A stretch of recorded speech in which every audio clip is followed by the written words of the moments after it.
그래서 가룟 유다의 배신의 입맞춤을 신호로 칼과 몽둥이를 든 무리들이 예수님을 체포했고 끌고 가기 위해서 예수님을 이렇게 당기려고 할 때에 예수님 곁에 있던 제자들 가운데 한 명이라고 소개되는 그가 칼을 뽑아서 대제사장의 종의 귀를 내리쳤습니다. 예수님 곁에 섰던 그러니까 제자들 중에 한 명이라고 소개하고 있는 그가 요한복음 18장 10절에서는 정확하게 베드로라고 가르쳐주고 또 이 대제사장의 종의 이름까지 그 이름이 말고라고 하는 것까지도 밝힙니다. 그런데 우리가 지금 마가복음에서는 예수님 곁에 섰던 자들 중에 한 명, 그리고 마태복음에서도 예수님 곁에 섰던 사람이라고, 또 누가복음에서도 이름을 밝히지 않습니다. 오직 요한복음에서만 그 이름이 베드로라고 하는 것을 밝힙니다. 왜 공간복음에서 베드로의 이름을 밝히지 않을까?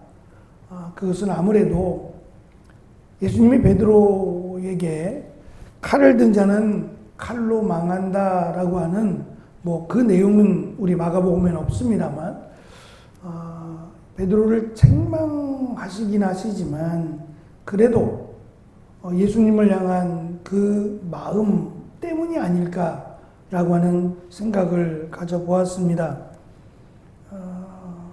제대로 깨닫지 못함, 이제 그것을 사실 지적하자면 참 어리석고 오히려 예수님께서 지금 가시고자 하는 일, 예수님이 붙잡히시고 배반당하신 이 모든 일을 통해서 하나님의 뜻을 이루고자 함이라고 말씀하셨거든요. 그 하나님의 뜻을 알지 못함으로 보면 어리석다라고 말할 수 있겠지만 그럼에도 불구하고 그 마음이 예수님을 향한 마음 때문에 이름을 밝히지 않았겠다라는 생각을 가져봅니다.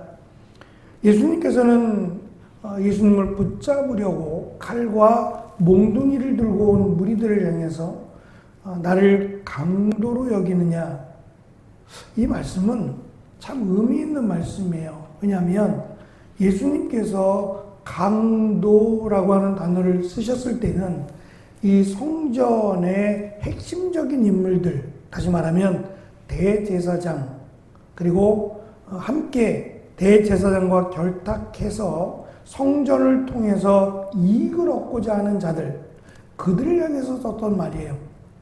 강도의 소굴이라고 하셨단 말입니다. 그런데 그 강도라고 취급을 당해야 마땅한 대제사장이 보낸 무리들이 오히려 반대로 예수님을 강도 취급하고 있는 거예요.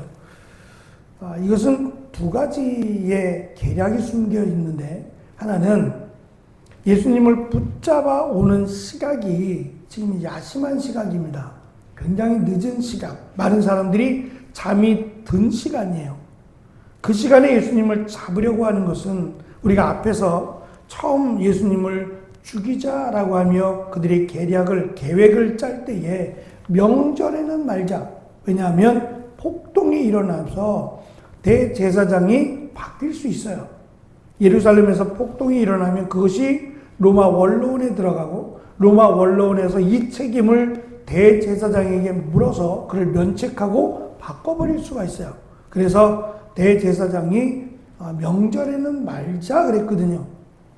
그런데 가룟 유다의 이 고소로 말미암아 어떤 빌미가 생겼어요.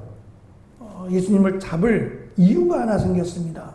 그것 때문에 예수님을 잡기는 잡지만 많은 사람들이 없는 시각, 다 잠이 들어서 없는 시각, 하지만 또 한편으로는 그럼에도 불구하고 예수님을 잡아가는 것을 또 아는 사람이 있겠고 이것 때문에 무리들이 몰려오면 왜 예수를 잡느냐라고 물어보면 그가 강도기 때문이다 라고 하는 이유를 대기 위해서 의도적으로 무리들에게 칼과 몽둥이를 가지고 가라 라고 했을 가능성이 매우 높습니다. 그래서 정작 강도는 성전에 있는데 예수님을 강도로 취급해서 데려가느냐라고 하는 참 아이러니한 이런 대화가 오가고 있습니다.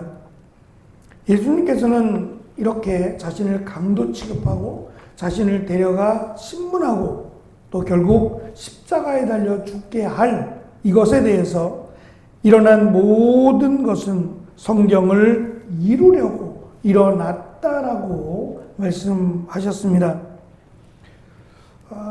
중요한 것은 여기입니다. 예수님이 붙잡히실 때 예수님 곁을 떠나지 않았습니다. 제자들은 떠나지 않았을 뿐만 아니라 오히려 저항까지도 했어요. 베드로는 칼을 뽑았고 다른 제자들도 예수님 곁을 떠나지 않았습니다. 그런데 예수님께서 스스로 붙잡히시면서 이 일은 내가 붙잡히는 이것은 성경을 이루고자 합니다라고 말씀하자마자 마지막 우리가 읽은 50절에서 제자들이 모두 예수님을 떠나 도망쳤습니다. 떠나라고 번역은 됐지만 버리고라고 하는 뜻과 똑같습니다. 예수님을 버리고 모두 도망쳤어요.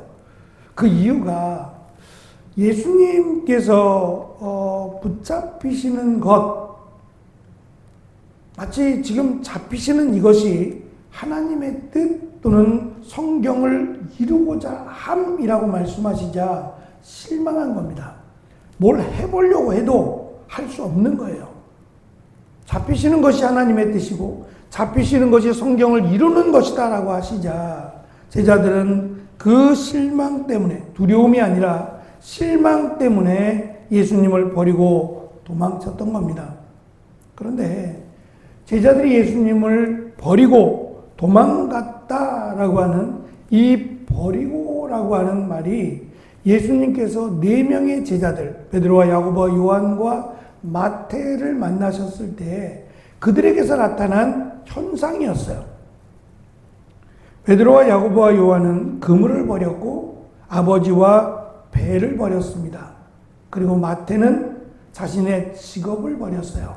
세리직이라고 하는 직업을 버리고 예수님을 따랐다라고 성경은 기록합니다. 다시 말하면 예수님을 따를 때에는 세상을 버리고 예수님을 따랐는데 이제 예수님께서 이것이 성경을 이루는 것이다 라고 하시자 예수님을 버리고 세상을 따랐던 겁니다. 정작 마지막 순간에 그들은 예수님을 버리고 세상을 따르는 결정을 하고 맙니다. 이렇게 되지 않기 위해서 예수님은 끝까지 믿음을 지켜야 한다. 그것이 승리한 자다라고 말씀하고 있습니다. 세스 고딘이라고 하는 사람은 이러한 말을 했습니다. 성공의 반대는 실패가 아니라 도전하지 않는 것이다 라고 말입니다. 제자들은 왜 실패했느냐? 사실은 두려움 때문이라고 말은 하지만 두려움 때문이 아닙니다. 자기와 뜻이 같지 않은, 그러니까 자신들이 무엇을 하려고 해도 자신과 뜻이 맞지 않는 것 때문에 사실은 포기한 겁니다. 그런데 그 제자들이 깨닫지 못한 것이 있어요. 예수님이 자기의 뜻을 맞추는 게 아니에요. 그건 제자가 아니란 말입니다. 자기들이 예수님의 제자가 되기를 원했다면 그때부터 자기의 뜻을 예수님께 맞췄어야 돼요. 그러면 실망하지 않았을 것이고 도망치지 않았을 거예요. 여전히 내 생각이 남아있어서 내 계획, 내 뜻이 남아있으니까 실망하는 것이고 결국은 도망치는 겁니다. 우리가 예수님을 따른다는 것은 내 뜻에 예수님을 맞추는 게 아니라 예수님의 뜻에, 예수님의 계획에 나를 맞추는 겁니다. 그것이 우리가 믿음이 성장하는 비결이자 방법이기도 합니다. 주님이 오실 때까지 예수님께 나를 맞추며 나아가는 귀한 은혜가 있기를 간절히 축원합니다. 기도하겠습니다.